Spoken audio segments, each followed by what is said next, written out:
NOCIL, the largest rubber chemicals manufacturer in India, reported weak performance in Q1 FY21 given the softness in the tire as well as the auto end markets. However, the China Plus strategy is what has pulled it into our ideas for profit today, as it could provide a re-rating trigger for the company going forward.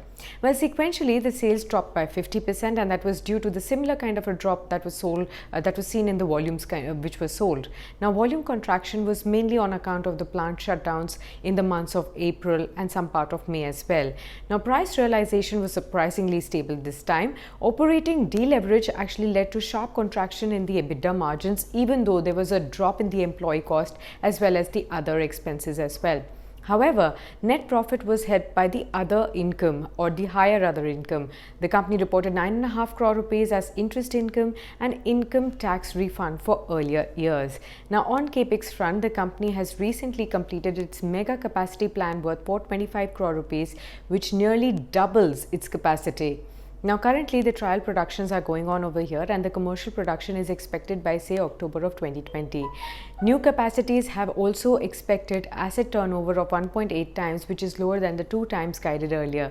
Note that post the commissioning, 8 crore rupees additional depreciation expense per year would have to be really accounted for. Now, the company has no incremental plan for capex and would also focus on increasing the utilization levels in FY21. Now, maintenance capex is expected to be less than 10 crore rupees as well. Now, this end of the capex cycle means that FY21 would be the year of free cash flow generation.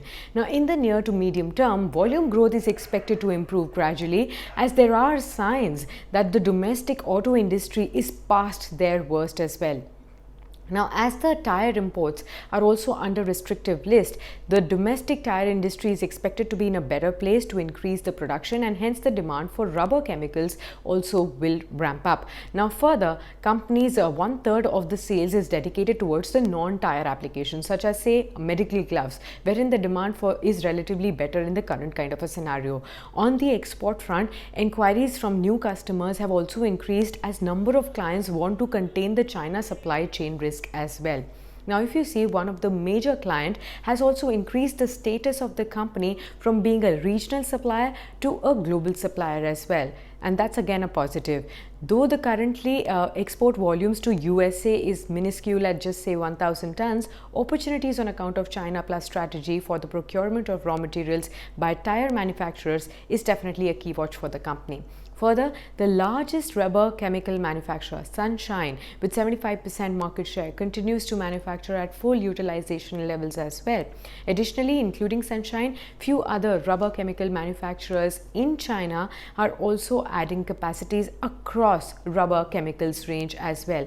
Further, last year's removal of anti-dumping duty has also led to adverse demand-supply situation as well.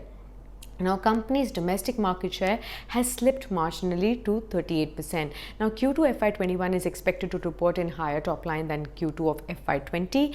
Medium-term expectations have definitely moderated, and that is due to the pandemic. Additionally, given the market conditions, NOCIL is likely to aim for a volume play at the cost of lower margins that it is seeing right now. Now, there is also a case for anti-dumping duty on key raw material, aniline, which can also weigh on the operating margins if finally notified by the DGFT, and another factor that you need to watch. Now, given these kind of conditions, we believe the operating margins for the company would be lower than that of the prevailing in, say, FY15 or FY16, that is before the onset of the anti-dumping duty on rubber chemicals, which actually got removed in July of 2019.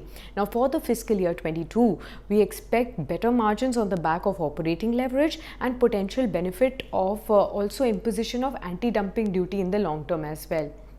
Now, we do expect NOCIL to maintain its dominant presence in the Indian market, and that's on account of its technological leadership as well. Now, client leadership as well as the focus towards import substitution is something that investors can watch out for.